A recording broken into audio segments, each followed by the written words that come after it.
Maximum টাইমে আমি laptop নিয়ে আসি, এখানেই কাজ করি। এখান থেকে কাজ শেষ করার পর বাসায় গিয়ে কাজ করি।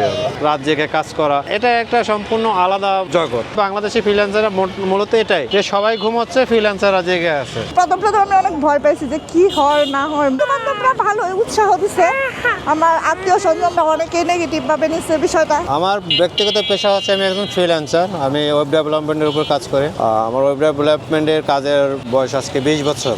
আসলে এই বিজনেসটা শুরু হয়েছে আমার ওয়াইফের ইচ্ছাতে, কারণ আমার ওয়াইফ নিজে একজন শেফ। তিনি শেফ কোর্স কমপ্লিট করার পর তার ইচ্ছা হলো যে আমি একটা ফুড বিজনেসে নামবো। রেস্টুরেন্ট নেওয়ার মতো এতটা করতে পারিনি, তো ভাবলাম যে তাহলে একটা ফুডের মাধ্যমে সুন্দর করে একটা আধুনিকভাবে একটা ফুড কার্ট তৈরি করে, তো সেখান থেকে প্ল্যান করে এই ফুড কার্টটি তৈরি করো। এই ফুড কার্টটার আইডিয়া আসছে আমার আসলে আমি মালয়েশিয়ান এবং থাইল্যান্ডের ফুড কার্টগুলো দেখে, তো ওখান থেকে আইডিয়াটা আপনার ভাবির সাথে শেয়ার করে, এবং তিনি বলে যে আসলে এটা করতে পারলে ভালো হয়। অনেক খোঁজাখুঁজির পরে আমি এটাকে গাজীপুরে একটা ওয়ার্কশপে তৈরি করার জন্য একজনকে আগ্রহ প্রকাশ করে, এবং তার মাধ্যমে আমরা আসলে গাড়িটিকে এই পর্যন্ত করতে পেরেছি। পজিশন যেখানে ভালো সেখানে অবশ্যই ফাইন্যান্সিয়াল ব্যাপারটা অনেক বড় আকারে থাকে, এবং অনেক ডেকোরেশনের ব্যাপার থাকে, চলবে কি চলবে না সেটাও একটা ব্যাপার থাকে। মোটামুটি বড় রিস্ক নেওয়ার মতো সাহস পাইনি আর কি। 5+ স্টার রেটিং প্রাপ্ত দেশের সর্বোচ্চ বিদ্যুৎ সাশ্রয়ী ও eco friendly Walton AC. Walton air conditioner, smart comfort এখন নেক্সট লেভেলে।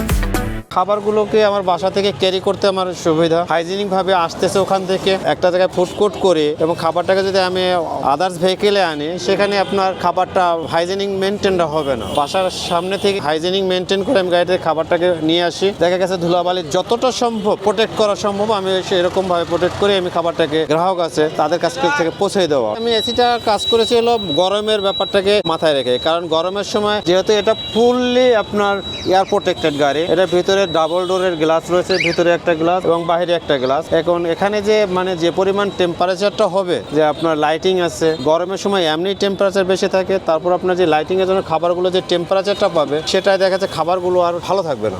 সেক্ষেত্রে এসিটাকে দিলে আপনার খাবারগুলোর মান ভালো থাকবে।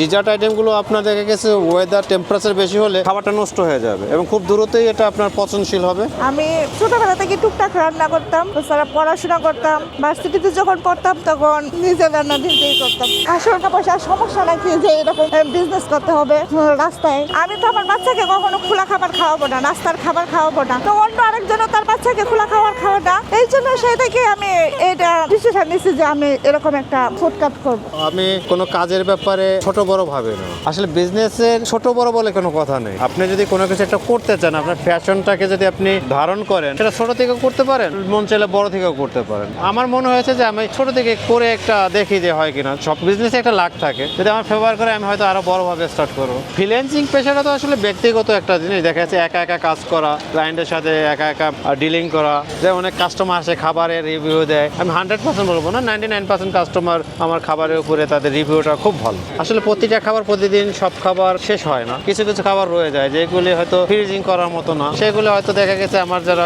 ওয়ার্কার আছে তাদেরকে দিয়ে দেওয়া হয়। আমাকে আস্ক করে যে এটা কেন সেল হলো না, আসলে কি আমার খাবারটা ভালো হয়নি। আসলে ব্যাপারটা তা না। আমার এমনও খাবার অনেক সময় ফেরত যায় যেটা কাউকে টেস্টই করাতে পারে না, কারণ আমি এমন একটা প্লেসে আছি আপাতত যেখানে আপনার লোকালের গ্যাদারিংটা খুব কম। শনি রবিবারে আমার ক্লায়েন্টদের হলিডে থাকে, এই কারণে আমি ফুল টাইম এখানে করতে পারি। 12টা আইটেমের আমি আচার রেখেছি। এর মধ্যে আপনার স্পেশাল রয়েছে আমলকির আচার, আর একটা স্পেশাল রয়েছে আলু বখরার আচার। যখন গাড়িটা আপনার সম্পূর্ণ শাটার আটকানো থাকে তখন অনেকে চিন্তা করে এটা কি মূলত, যখন ওপেন করে তখন সবাই বুঝতে পারে যে এটা একটা খাবারের একটা ফুড কার্ট। ভালো লাগা থেকেই বিজনেসটা করা। যদি তার রান্না করতে কষ্ট লাগতো অবশ্যই এই বিজনেসে সে কখনোই ইন্টারেস্ট ফিল করতো না। আমি অর্থনৈতিক সমস্যায় পড়ে বিজনেসে নামিনি। আমি বিজনেসটা আমার ওয়াইফ নেমেছে তার ফ্যাশন থেকে।